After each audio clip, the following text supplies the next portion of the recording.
Welcome to the Catalyst Sale Podcast with Mike and Mike. Sales is a thinking process. This podcast will help you learn about what works in sales, how to hone your skills, and increase your success. I'm your host, Jody Mayberry, and I'm here with Mike Simmons, co-founder of Catalyst Sale. Hello, Mike. Hey, Jody. We have a guest this week who's somebody I've gotten to know well, and I couldn't be happier she is on the show. We have Carol Quinn is the CEO of Hire Authority and the founder and creator of motivation-based interviewing. Mike, tell us why you wanted Carol as a guest on the show.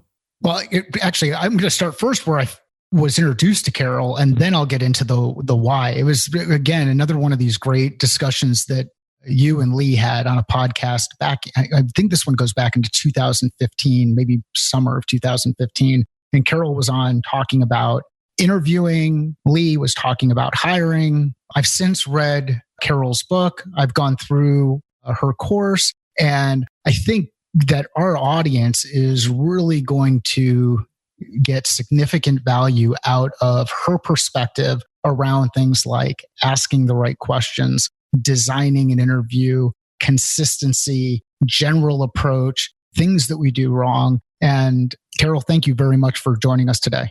My pleasure. Thank you. Well, I'm going to start with a bit of a softball. Up until when I heard Lee's podcast back in 2015, I had not heard of motivation-based interviewing. We'd always practiced a behavior-based interviewing approach.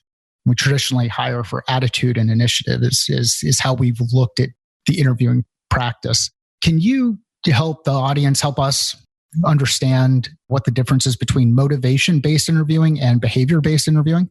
Absolutely. And one of the things to be able to explain the difference, it really helps to understand a little history of interviewing and of behavior-based interviewing, and furthermore, the holes in behavior-based interviewing that can easily cause marginal job performers to be mistaken as great hires during the interview process. So I've been around in interviewing for quite a long time. It is a passion of mine. And I actually was an interviewer before behavior-based interviewing was introduced. So beforehand, basically you'd meander through the interview with your gut feeling, open-ended questions, which were not yes-no questions. They were designed to get more information from candidates, get them talking, and then came hypothetical questions. What would you do if this happened? The problem with hypothetical questions is they produce hypothetical answers which predict nothing. So then an industrial psychologist came along and introduced behavior-based interviewing with the premise that past behavior examples are the best predictor of future behavior. And we were all in awe, like, yes, this is going to be great. This makes sense, me included. And I took all the classes and I went back and I applied it. And the trainers would say, do this and you will hire great people. And so when I did this, meaning behavior-based interviewing, sure, I had some great hires. But I also had some average hires. And then I also had some of those hires I wished I had never hired. So in the beginning, we were in love with behavior-based interviewing. But then after using it about 2 decades, you realize there's this mismatch of hiring results, like anything goes. And so the question that begged to be asked, if you can hire somebody great one time, why can't you, when you're using the same process, hire somebody again and again and again who's great? What's happening when you hire that great person that's not happening when you have a mishire? What's going on? And so it was this hit and miss hiring results from behavior-based interviewing that really began the journey that allowed motivation-based interviewing, or MBI for short, to be created. So MBI was created specifically for basically 2 reasons. One, to close the holes that you could now see after a couple of decades of using behavior-based interviewing that allowed bad hires to happen. And there are holes. And the other thing is, in behavior-based interviewing, it is so skill-focused. We're just talking about hiring. Let's hire somebody. Yep. MBI is designed specifically to correctly identify people we call high performers. And the high performer isn't a skill-specific title. It's somebody who is in that job, whatever that job is, who will go above and beyond to produce the best results. And one of the big things, which I just mentioned, one of the holes in behavior-based interviewing is it's skill-centric, meaning it looks at and just bases hiring decisions on a candidate's skill level alone, and as if skill level equates to job performance level, meaning you hire the most skilled, you get the highest performer.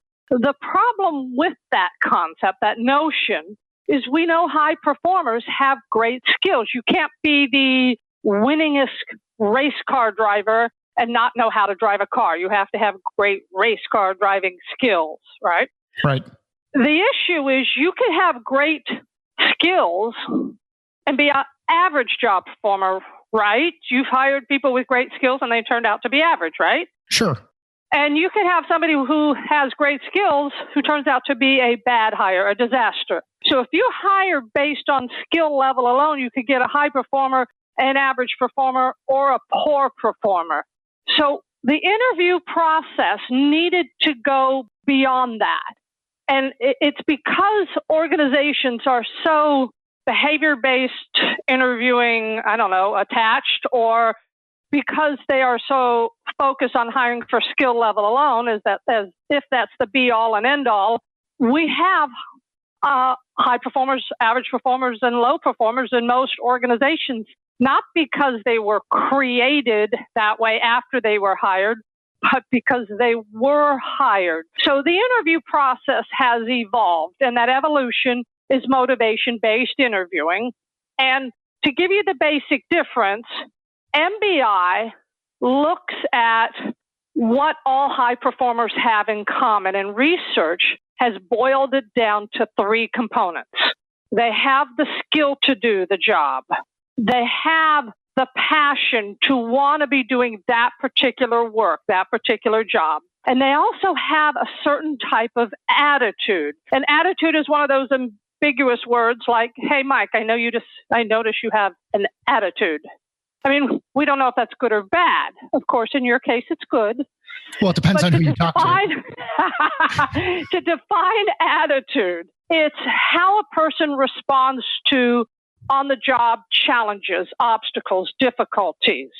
And it is considered the number one predictor of future performance and success. It is a powerful piece when it comes to interviewing and hiring. And when you incorporate this assessment into the interview process, and it's not difficult when you know what you're doing, and when you take a look at the passion piece and incorporate all 3, skill, attitude, and passion, and you add those together to the interview process, you improve your hiring results dramatically. So the difference between behavior-based interviewing and MBI, or motivation-based interviewing, is it closes the holes. It's all about hiring high performers. Doesn't take any extra interviewing time. It can be used to fill any job opening from CEO to entry level, and it should be used. And it's just where we've gone in our process of interviewing and hiring. So one of the key words that changed for me after our first conversation was this idea of initiative versus passion. How do you reveal passion? How do I do what with passion? How do you reveal passion when you're talking to, you're interviewing someone? How do you identify their passion?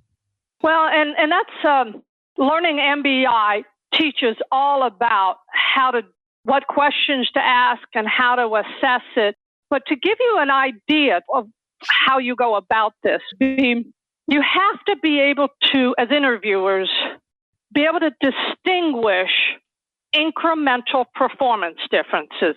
Meaning, when you're interviewing candidates, you have to be able to identify who would be an average performer, and who would be a high performer. An incremental performance difference. And you need to do this during the interview process, and you need to be right. One of the things that I think a lot of interviewers miss is the poor performers have examples of initiative, of motivation. Yep. And so during an interview, the candidate's job, including the poor performer, or maybe especially the poor performers, their job is to get a job offer. So their job is to sound great during the interview process. And since there's no such thing as like zero initiative or zero motivation, because they'd never show up to the interview if there was a zero, they have some, but they have less or a lot less than the high performer. So what becomes important is the questions you ask. You can't assess passion, what we call straight on, directly. For example, if you have a poor performer who's interviewing with you, and you don't know yet that they're a poor performer, they have work history, they've come well dressed, they seem likable, and you ask them if they could do any job in the whole wide world, what are they most passionate about? Their answer, because they're educated, is most likely going to be whatever job title or job opening you're looking to fill. So thanks for coming in today and interviewing for the marketing manager position. If you could do anything in the whole wide world, what would it be? Marketing manager. Right. So interviewers have to get wiser about the questions they ask and understanding the process of achievement, how high performers are able to produce better results when others don't, can't, or won't. They also need to understand how to assess attitude as well as passion. Passion assessment there's probably a lot of interviewers already doing maybe a version of it, a mini version of it. Mm-hmm. Passion is tied to motivation, or more specifically, self-motivated people. When you love what you're doing, which is the passion piece, nobody has to light a fire under you to do that. And the whole idea with passion is you find out what a candidate loves to do the most, and it's helpful to find out what they like doing the least, and then you compare it to the job duties and responsibilities. And the idea is to get a match with what somebody loves to do, because they're going to be more self-motivated to do it. They're also going to be more tolerant of the challenges and the frustrations and the imperfections in a workplace. And so you usually have to go about this assessment doing an indirect approach. And in MBI, there's a series of 5 pre-written questions where you tack them on to the end of the interview that focuses in on what the person likes doing the most, what likes doing the least, their goals, their strengths, and their weaknesses. But you have to have a strategy on how to get this information effectively. For example, weaknesses tell you about skill deficit, but it also tells you about their motivation or what they're least motivated to do. And most candidates are prepared and ready for the weakness question. They've learned to turn it into a strength or to divert tension away from their real weakness, like, I care too much, I'm a workaholic. I took a class, now my weakness is a strength. So MBI focuses on creating effective interviewers that not only knows how to get this simple passion information, but knows how to get it effectively. So it's a series of questions that focuses in. And on the passion piece, if I said I was passionate about sales and customer contact, yep. Is that right or wrong, good or bad? Well, neither. Go on. Yeah, my follow-up would be, so I don't know. My follow-up would be, why are you what is it about that you're passionate about, or why are you passionate about it? Or I would try to go a bit deeper into what they said, because they didn't really provide anything specific about what they do or why they do it. Well, what becomes even more important than the why, and the why can be good in certain passion questions, Okay. but it's neither good nor bad. I mean, is my passion right or wrong? No, it's just my passion. Right. Where the information becomes most critical is when you compare it to a job. If I'm applying for a sales job, it's good. If I'm applying for a data entry job, it may not be good. So passion is all about finding out what individual is most passionate about.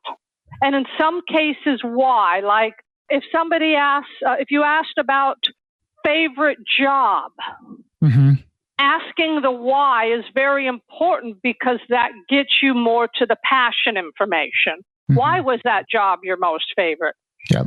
And so once you get this information, you have to compare it to the duties and responsibilities of the job and then see how much of a match there is. Because, the truth is every job is made up of some things we like to do and some things we don't like to do. The idea is to have a job that's made up of the majority of the things we love to do. Well, and I think many of many of our listeners, or some of you who are listening, and they're saying, I know I've hired a person who had all the skills, but they didn't have the passion behind it. So they had all the skills to be able to do the job, but they didn't show up with the energy that they needed to execute or move from a low performer to a high performer. Well, and I've heard the same thing myself. You got to get the passion piece, but you also have to get that attitude piece because one without the other does not make a high performer. But the interesting thing about passion is skill is ever changing. Sure. Some skills become obsolete, and then we have new technology. We have to learn new skills. We get promoted. We have to learn to do this or do this better. And skills is always ever changing. Passion, employers don't have the ability to transplant and change somebody's passion. Whoops, I hired somebody who doesn't like to serve customers. Let me plug in a customer service passion into this person. Right. Yep. We get this wrong and we're not going to alter it. So I think a lot of times we have our focus. I'm not trying to take away from the importance of skills, but what I am trying to do is emphasize the importance of the passion piece. Yeah, that passion helps you get through adversity, I would think. And then you get into the next piece that you talked about, which is attitude. So how would you describe attitude to the audience and some of the things that we should be looking for when it comes to attitude? When you hear me talk about attitude, it might sound like I'm making it secondary to passion. I'm not. I'm just really passionate about attitude. So attitude is a powerhouse. Let me tell you, people underestimate the superpowers of attitude. I don't even know if people really comprehend what attitude is, if we can get everybody on a single page. But there's something I write about in the book, Motivation-Based Interviewing, where I talk about in chapter 2, the process of achievement. You have to understand how achievement and success and good results in getting to the goal come about. It's a process. And it's the same process for high performers and low performers. And attitude plays a huge role in this process and the breakdown in this process. And it's also attitude, a person's attitude in this process that distinguishes the high performers from the low performers. So attitude, I guess by a basic definition, is how somebody responds to obstacles.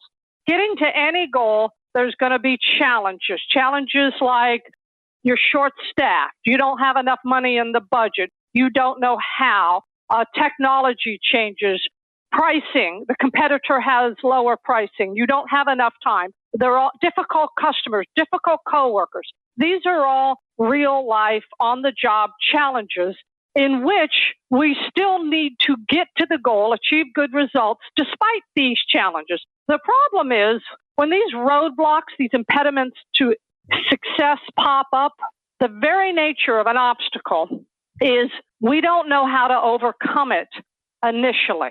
The high performer doesn't and the low performer doesn't. We don't have enough money in our budget to accomplish this. I don't know how we're going to get this done without, a sufficient budget. All right, so now we don't know how to get to the goal. The high performer's attitude is what's called, there's a behavioral science behind attitude called Locus, Locus, Locus of Control. Okay. And it's a self-efficacy psychology, self-effectiveness, how effective a person is.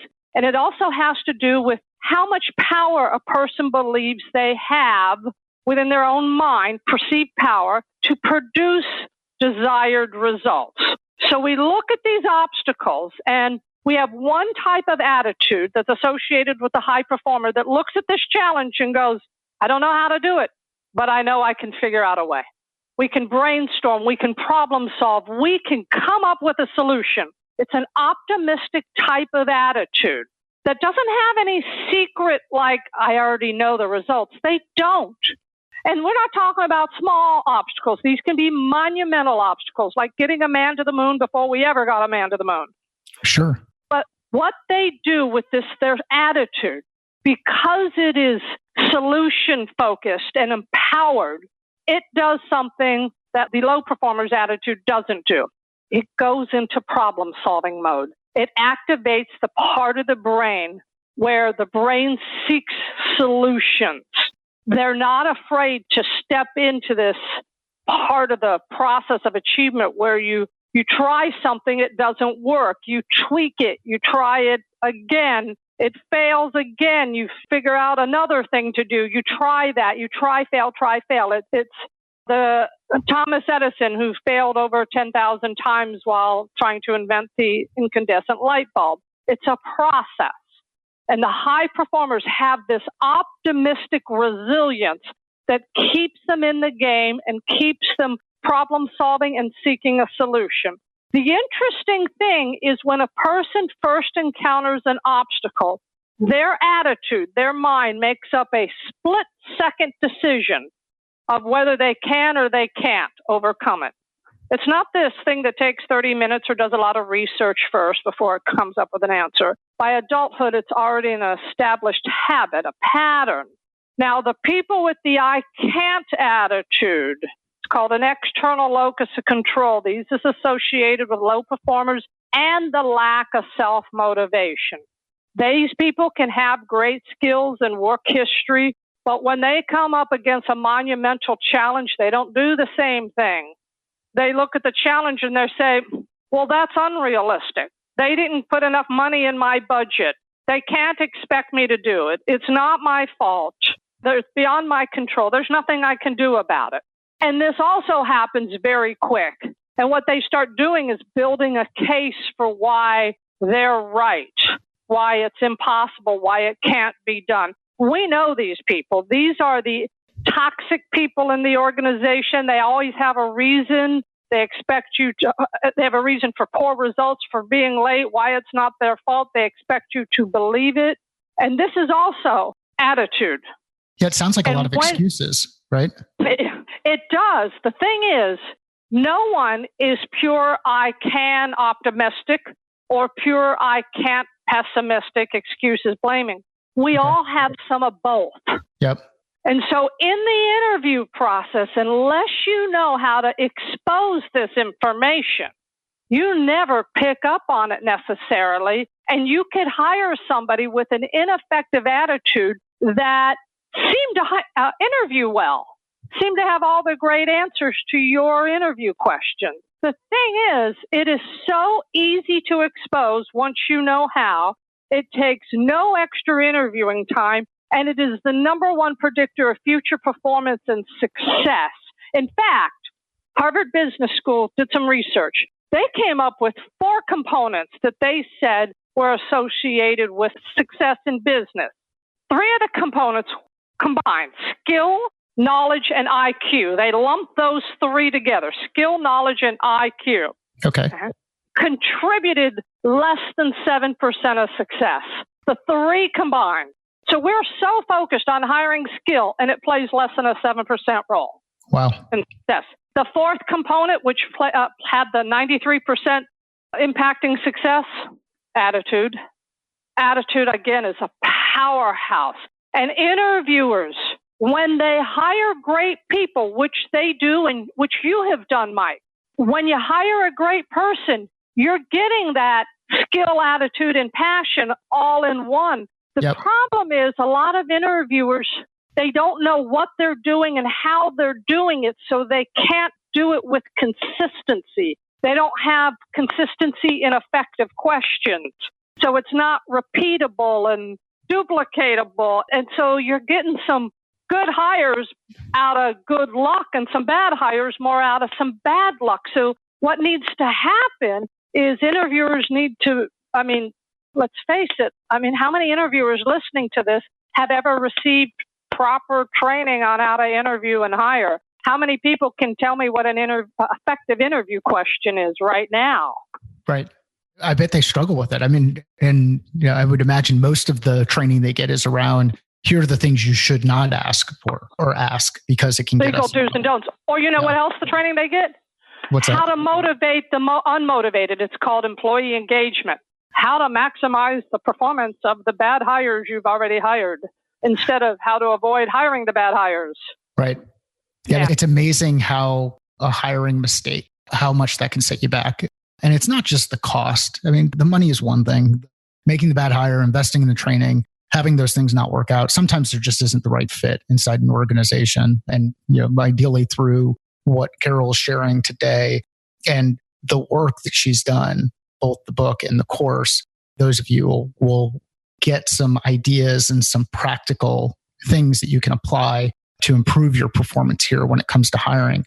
But the biggest challenge, or what I see over and over again, is the lost time associated with making a bad hire, whether that's a sales rep, which might be overcome depending on the scope of team, or hiring a VP, making the wrong VP of sales hire.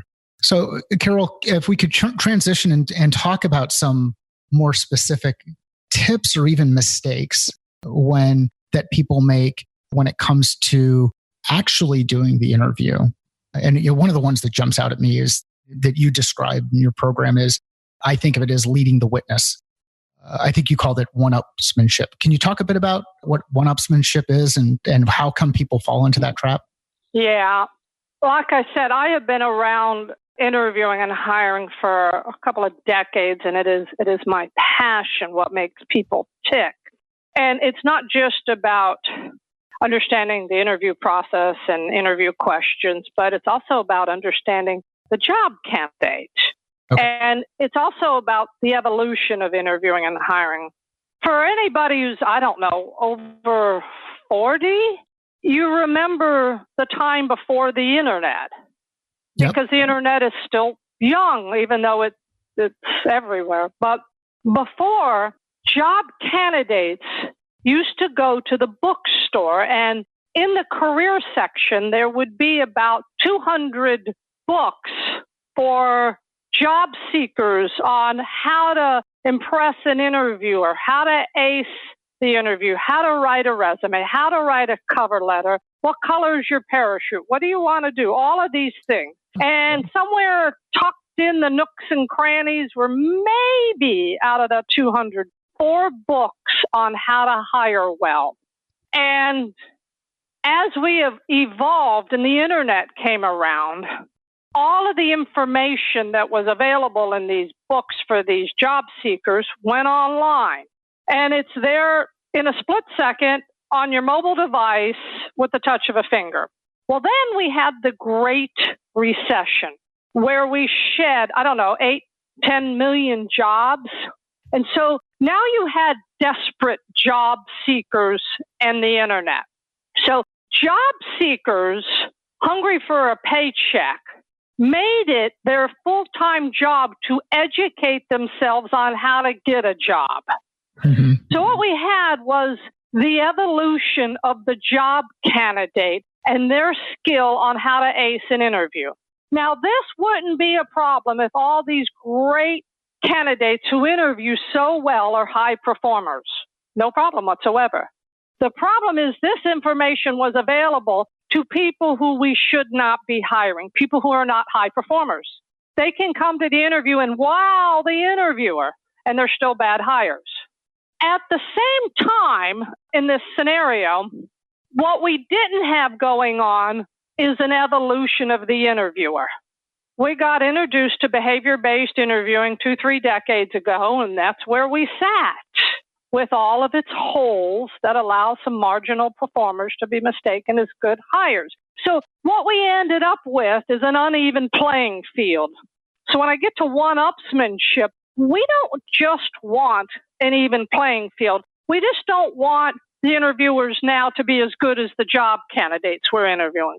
Okay? We want the interviewers to be better, because even if a job candidate doesn't interview well, but is still a high performer if hired, we don't want to be hiring the best at interviewing. As interviewers, we want to be able to recognize a high performer despite their interviewing skill. That's when it becomes a win-win, because the employer wins because they had hired a high performer, and the high performer wins because they get in the right job and they love what they're doing. When you have a bad hire, it's not just, the candidate who becomes the employee gets a paycheck, but it's not like it's a win for anybody. It's no picnic for a bad hire, and it's certainly bad for an organization to have a bad hire. So Career Builder did some stats and found this a few years ago, 68% of the employers surveyed, and there were thousands, had a problem with bad hiring. So there is an epidemic problem with it.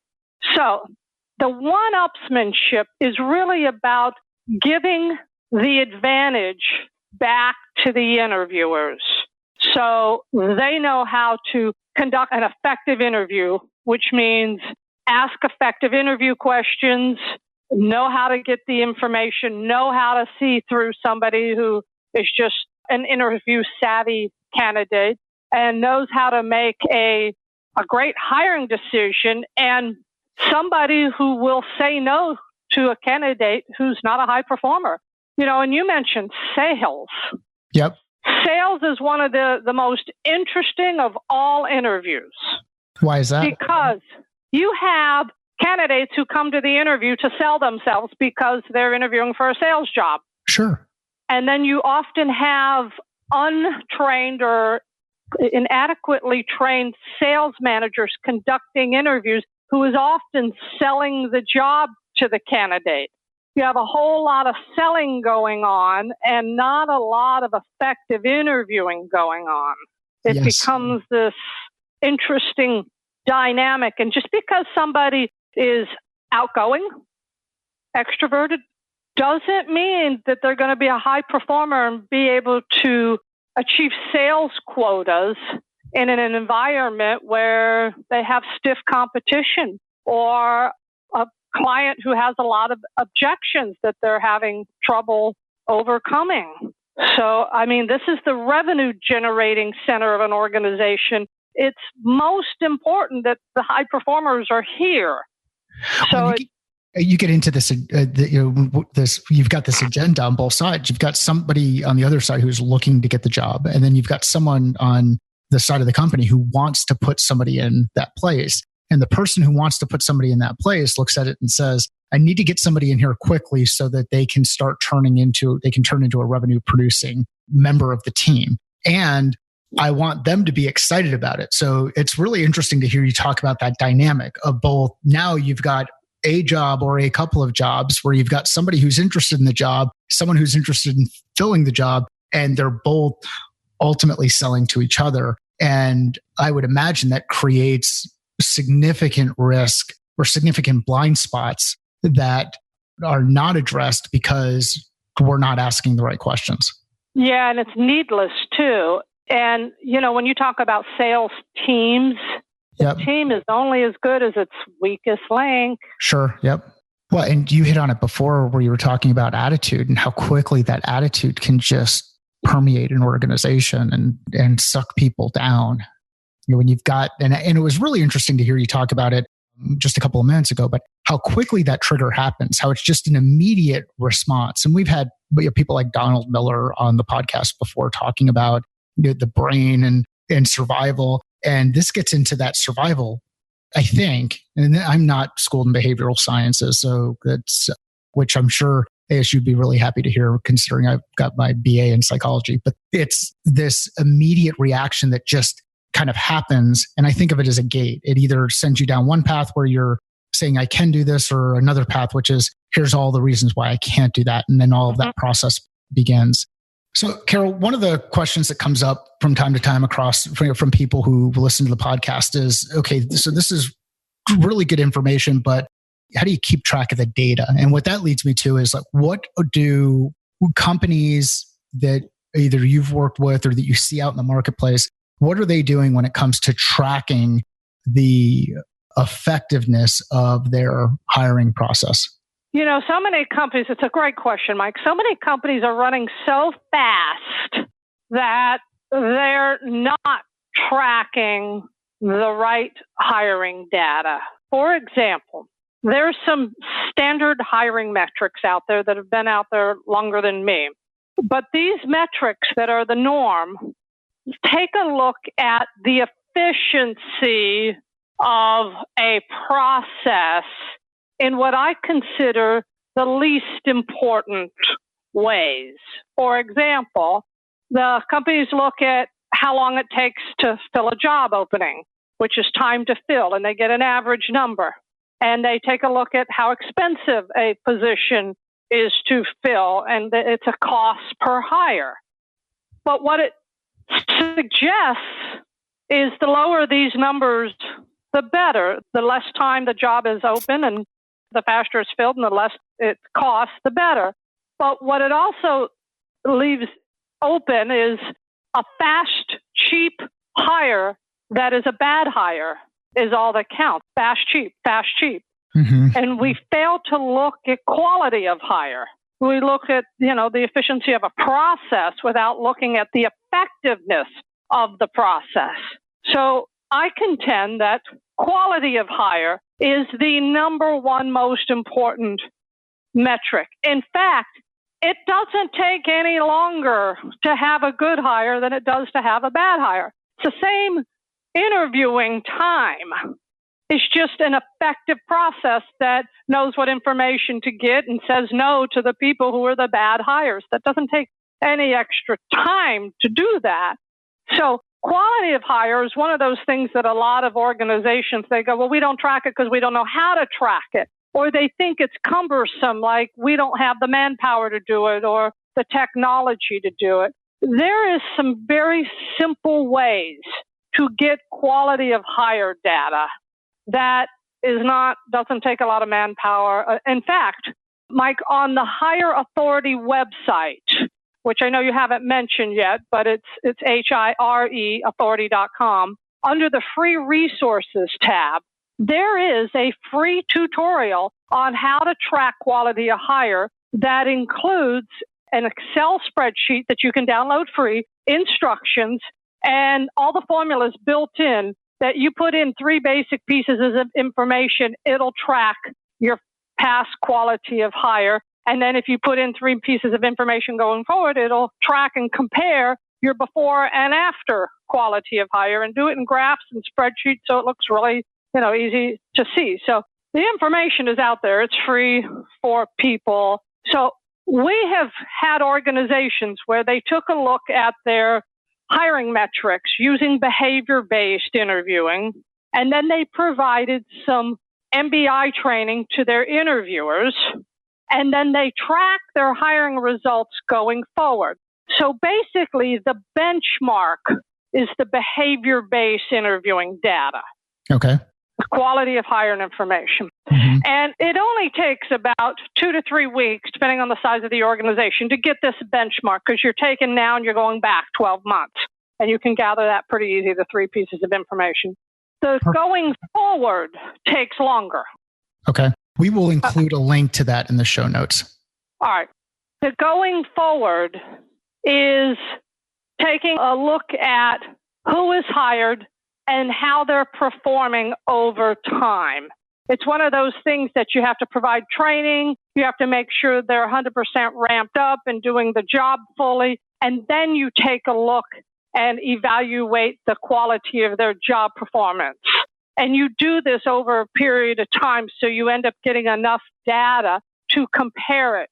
So what MBI has done when you look at quality of hire stats, and this is on our website, is it has reduced short-term turnover greater than 50%.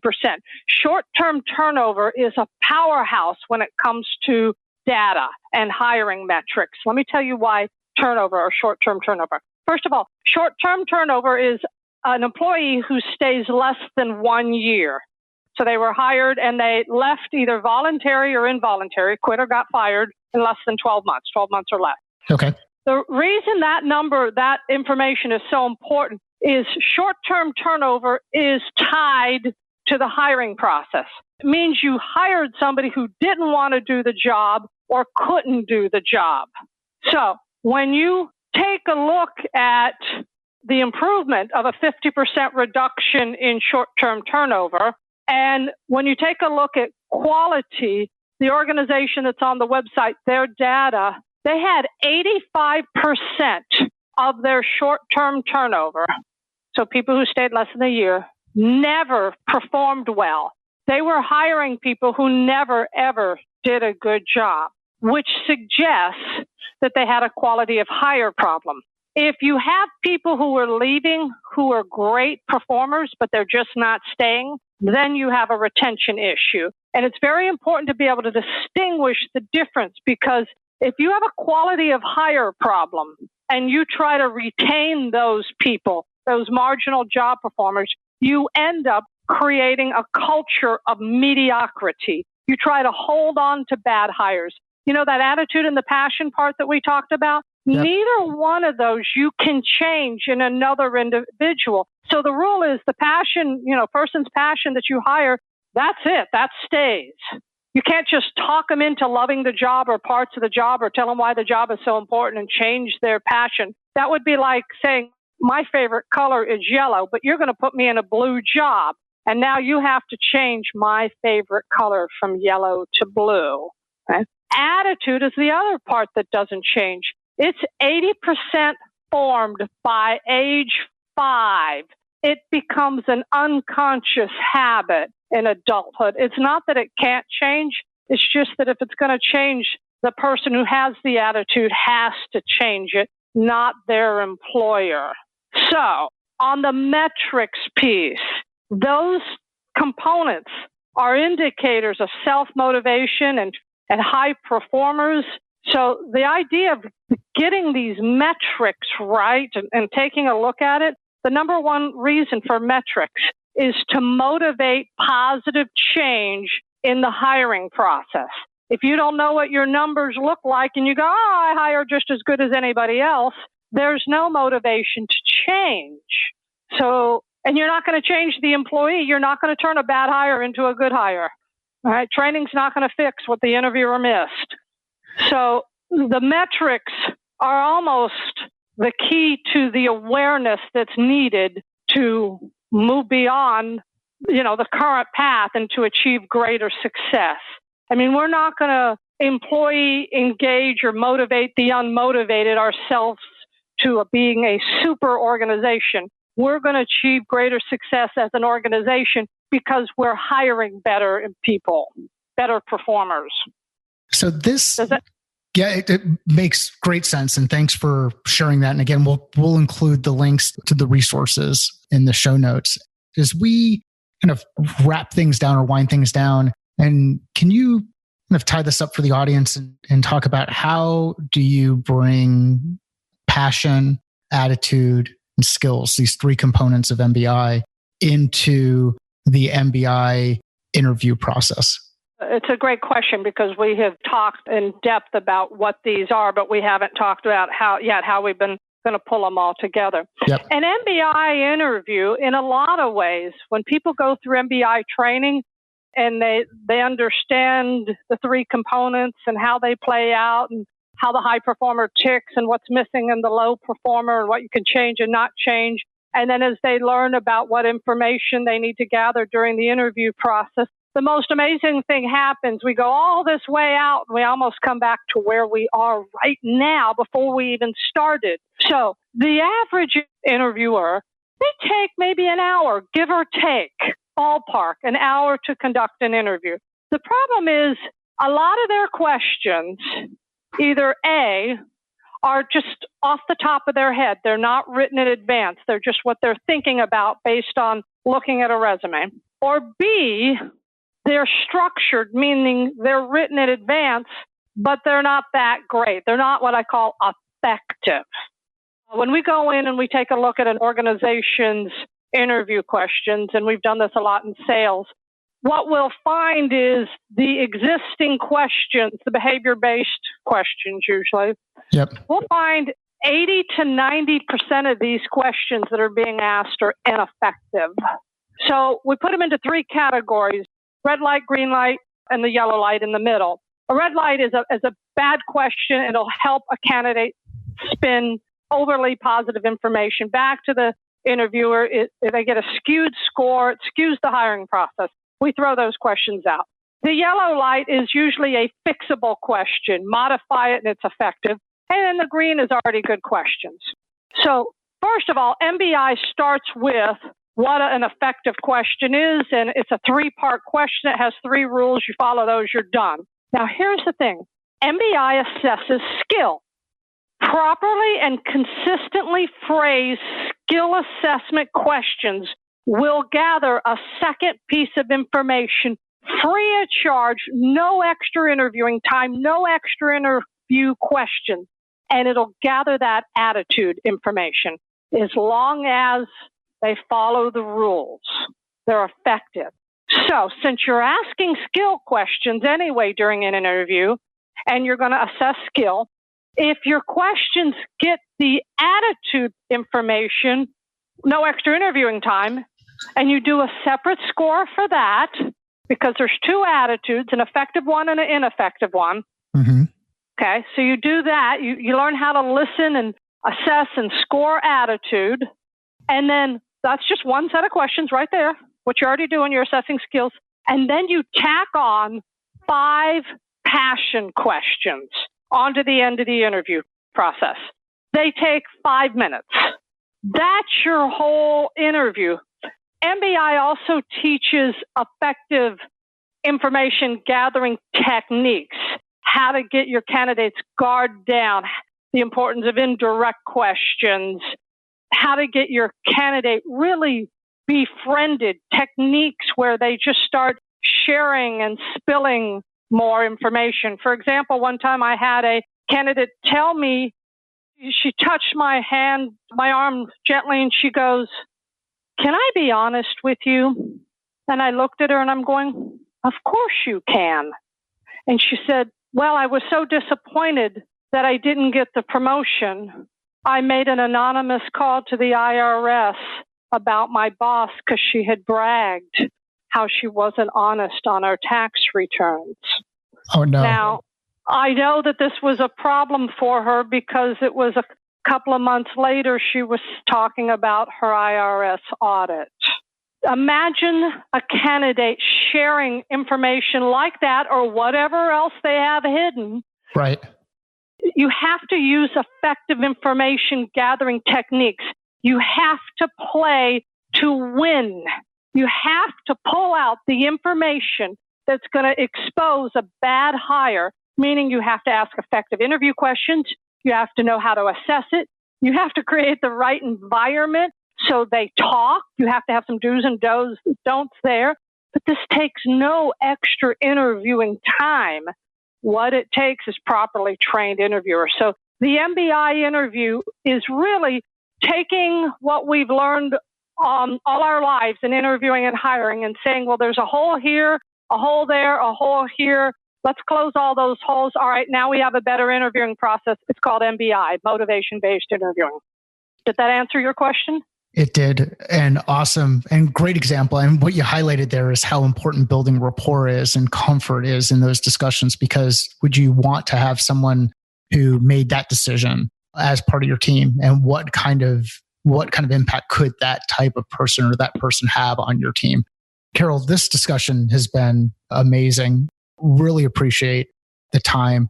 Can you share with the audience a little bit more information about the revised edition of your book and where they can find that? Oh, yeah. Thank you very much. Very excited about the second edition, formerly called the Anniversary Edition. It's a 20-year anniversary of MBI, which is now being used globally. Most countries around the world have interviewers who have learned and are using MBI. So this book, the Anniversary Edition, titled Motivation-Based Interviewing, subtitle, A Revolutionary Approach to Hiring the Best. It is published by SHRM, Society for Human Resource Management, and it's available on their website, our website, and Amazon. Perfect. We will include links in the show notes. For anybody who wants to learn more about you, maybe connect with you directly, what are the best ways for them to do that? Of course, the website, but I'm on LinkedIn, also Twitter, and there is a motivation-based interviewing LinkedIn group that is dedicated to interviewers, not job seekers. So if people want to join the group free and be around some like-minded interviewers whose goal is to hire the best, jump in there. And if you want to contact us directly, the number is 561-231-0313. Well, Carol, this has been so wonderful. I know I didn't talk much during the interview, but let me tell you that Carol has had a tremendous impact on me. She has taught me so much, and she's very highly endorsed by Lee Cockrell, who's been a guest on this show, and he ran Disney World for 10 years. And if anybody asks him about hiring, the one name that comes up is Carol Quinn. So that is a big endorsement, Carol. Thank you. All right. Well, thank you so much, Carol, for joining us. And thank you for listening to the Catalyst Sale Podcast.